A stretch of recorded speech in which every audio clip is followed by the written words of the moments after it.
Some claim she dwells in the Americas, constantly at war with a rival. Others say she runs the most popular vampire nightclub in the world.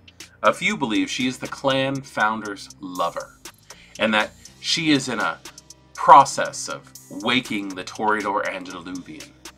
Beautiful and gifted, it is said none can look away from Helena unless she wills it. Mortals have died to be the first to witness her artistic creations. Her descendants all display an immense level of talent, exemplifying the traditional Toreador role. It is a stereotype few Toreador resent. Helena is a clan icon.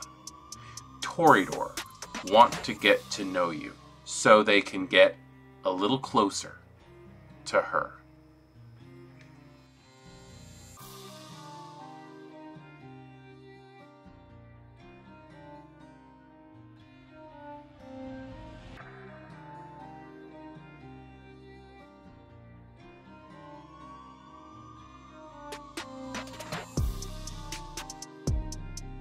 Greetings, kindred. I am Voivode Maquette, and welcome back to our world of darkness, where we're reviewing a lore sheet tonight.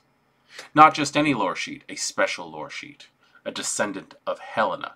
Why is it special? Because it's Helena. She is amazing, she is beautiful, she is artistic, she is wise, she is eternal. She is Helena.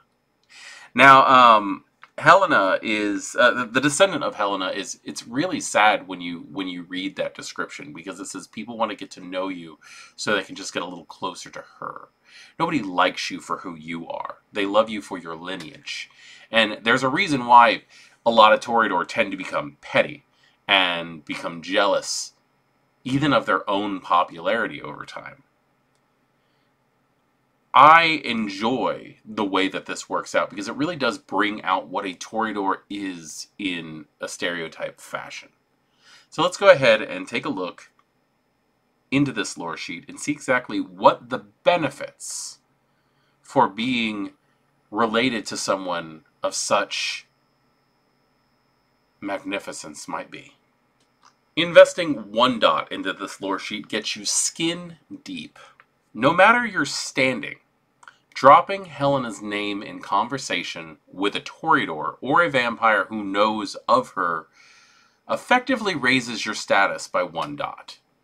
You can drop Helena's name once per story for this effect, or more often to make everyone sick of you. The first thing that you get in this lore sheet is name dropping. I love that, and it's obnoxious, and I don't know.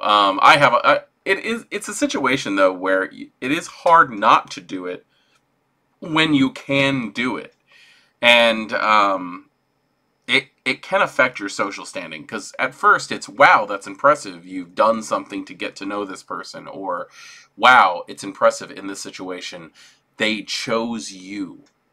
That lineage specifically chose you. But how many times are you going to drop that name in a conversation? How many times are you going to try to turn whatever's happening into about you because you know someone?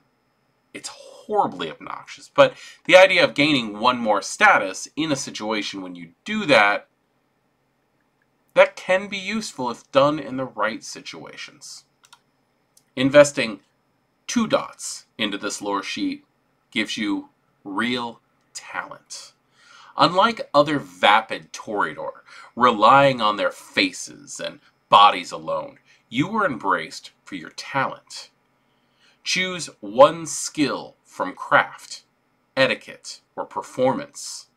Increasing this skill costs half the experience points, rounded down, that such an increase would typically cost.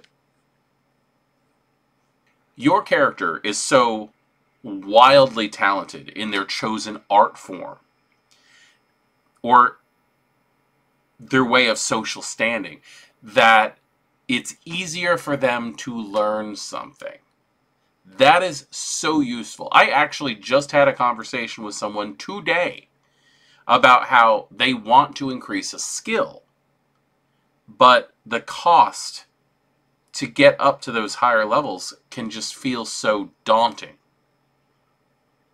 With this, you don't really have to worry about that. With this, it just comes naturally to you. Investing 3 dots into this lore sheet gets you Embrace the Stereotype. When the time comes, you can play the role of a shallow Toreador. Surround yourself with an entourage of sycophants and throw a party that becomes legend.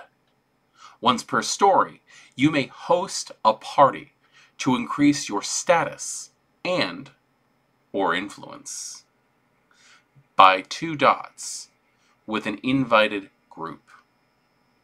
The increase lasts as long as the party does. This creates a time crunch game for you. You have increased your status for a limited amount of time, as long as that time keeps going, as long as the party is raging. So, do you keep the party going, or do you run around like a chicken with your head cut off, trying to make all of the right moves, trying to pull all of the right strings, making all of the proper contacts, because you're the star of this show. Investing 4 dots into this lore sheet gets you Divine Purity. Unlike most within Helena's extended family, your perfection is more angelic than devilish. You can commit any sin, but you will always look innocent. Add 2 dice to your dice pool when making tests that avoid blame for your actions.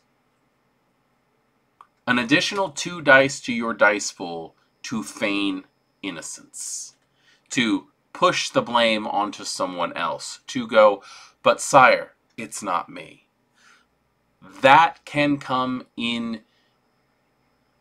to points where it's just going to get you out of so much trouble, depending on how you want to run this.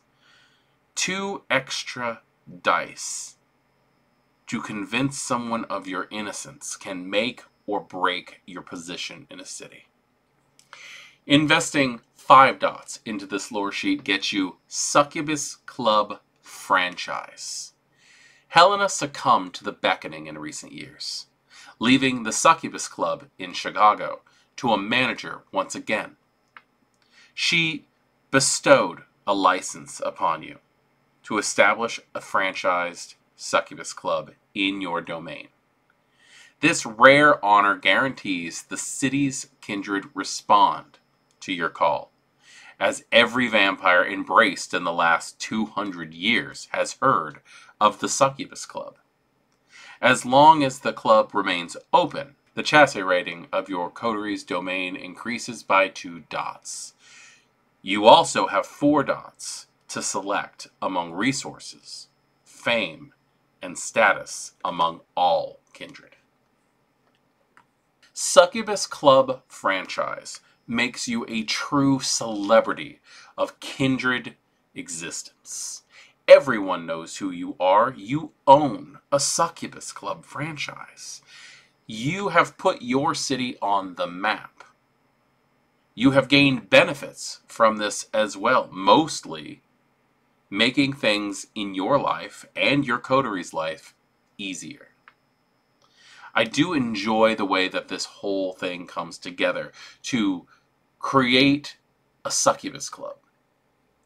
The fact that it's not just located in Chicago anymore, it opens up opportunities to utilize the same type of benefits that you find in books such as Chicago by Night in any city that your game is set in.